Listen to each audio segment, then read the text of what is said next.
Quando nós abrimos a Bíblia Sagrada, em o Novo Testamento, nos Evangelhos, segundo escreveu Mateus, Marcos, Lucas, João, nós vamos entender que Jesus desenvolvia o seu ministério por intermédio de contínuas viagens. Ou por que não dizermos que Jesus desenvolvia o seu ministério de uma forma itinerante? A Bíblia diz que quando Jesus soube da morte de João Batista, Jesus, deixando Nazaré, fora morar em Cafarnaum, confins de Zebulon e Naftali, na beira do mar da Galileia.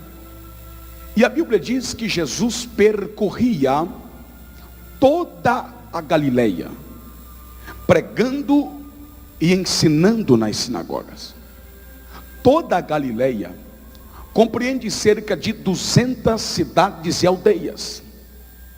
E Jesus percorria todas elas, pregando o evangelho do reino, ensinando nas sinagogas.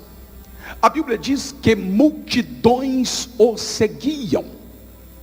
Mas o mesmo Jesus que pregava para multidões era o mesmo Jesus que pregava para uma pessoa na beira de um poço, na beira de um tanque, onde quer que ela estivesse. Porque para Jesus uma alma vale mais do que o mundo inteiro. A Bíblia diz que a sua fama correu por toda a Síria. Porque o problema não é ser famoso, o problema é deixar a fama subir para a cabeça. O problema não é ser famoso, o problema é correr atrás da fama. Não era Jesus quem corria, era a sua fama quem corria. Não corra atrás do sucesso, deixa o sucesso correr atrás de você. Não corra atrás da bênção, deixa uma bênção correr atrás de você. Não corra atrás de profeta, deixa o profeta correr atrás de você. Não corra atrás de milagres, não corra atrás de sinais. A Bíblia diz, os sinais correrão atrás daqueles que creem. Não corra atrás da fama, deixa a fama correr atrás de você. Jesus Cristo, a sua fama corria por toda a Síria. Jesus tinha uma agenda expressiva, da Galileia para Decápolis, de Decápolis para a Judeia, da Judeia para Jerusalém, de Jerusalém para além do Jordão. E toda vez que Jesus tinha uma agenda pré-estabelecida pelo Espírito Santo, fora da Galileia, ele tinha que atravessar o mar da Galileia. Toda vez que o ministério de Jesus ganhava dimensões maiores do que a Galileia, ele tinha que se retirar. Ele tinha que atravessar o mar, e estas viagens eram feitas por intermédio do barco de Pedro, porque o barco de João não estava disponível para o ministério de Jesus. Porque quando Jesus chamou João e o seu irmão Tiago, a Bíblia diz que continuou no barco seu pai Zebedeu e os empregados. Mas quando Jesus chamou a Pedro, estava no barco somente ele e seu irmão André.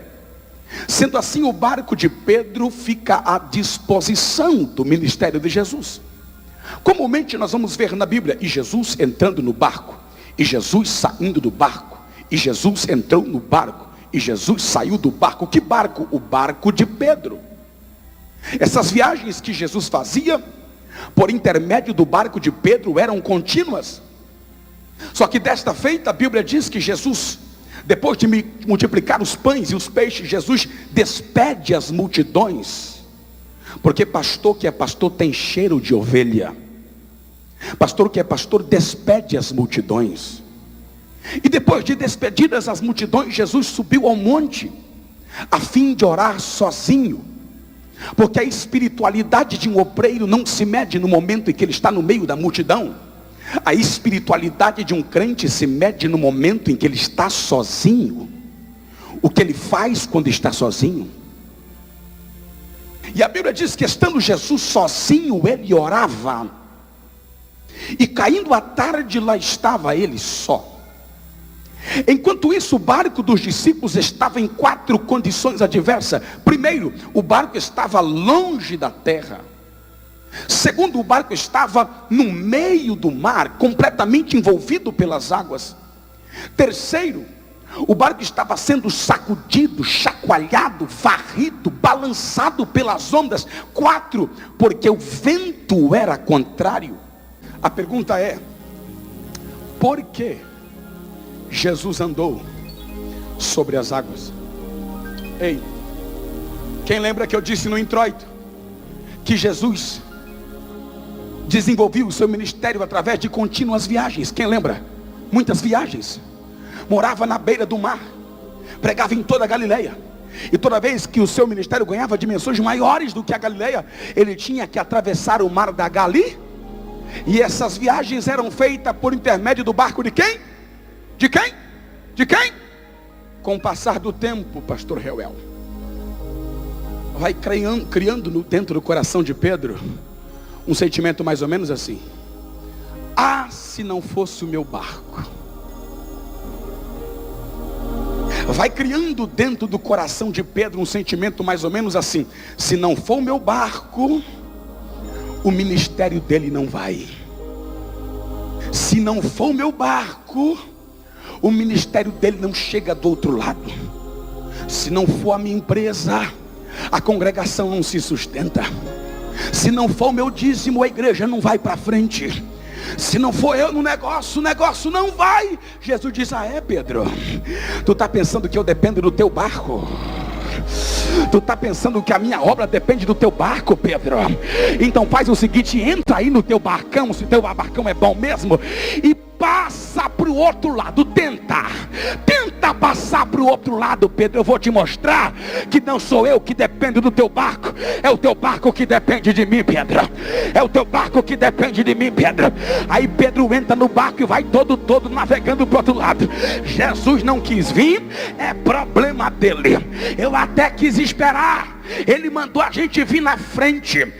Eu não sei como é que ele vai vir, eu é que não vou voltar para buscar Jesus. E Pedro vai todo no seu barco. Quando o barco de Pedro chega no meio do mar, o barco de Pedro empaca. E aí Pedro vai, não vai? Consegue, não consigo? Tem como, não tem como? Tem jeito, não tem jeito? Teu barco não é bom, Pedro? Então vai, não dá como. Daqui a pouco, quem é que aparece andando sobre as águas? Quem é que aparece andando sobre as águas e ainda passa na frente do barco? Jesus estava dizendo: Pedro, com teu barco ou sem o teu barco, eu chego do outro lado. Com você ou sem você. Deus está dizendo esta noite: não é Jesus que depende de você, é você que depende de Jesus. Não é Jesus que depende da tua empresa, é a tua empresa que depende dele. Não é Jesus que depende do teu barco, é o teu barco que depende dele. Só quem depende, só quem depende, só quem depende, só quem depende, só quem depende. Quando Pedro, que apostava todas as fichas no seu barco, viu Jesus ultrapassando o barco dele e passando a pé na frente, Pedro disse: quer saber de uma coisa?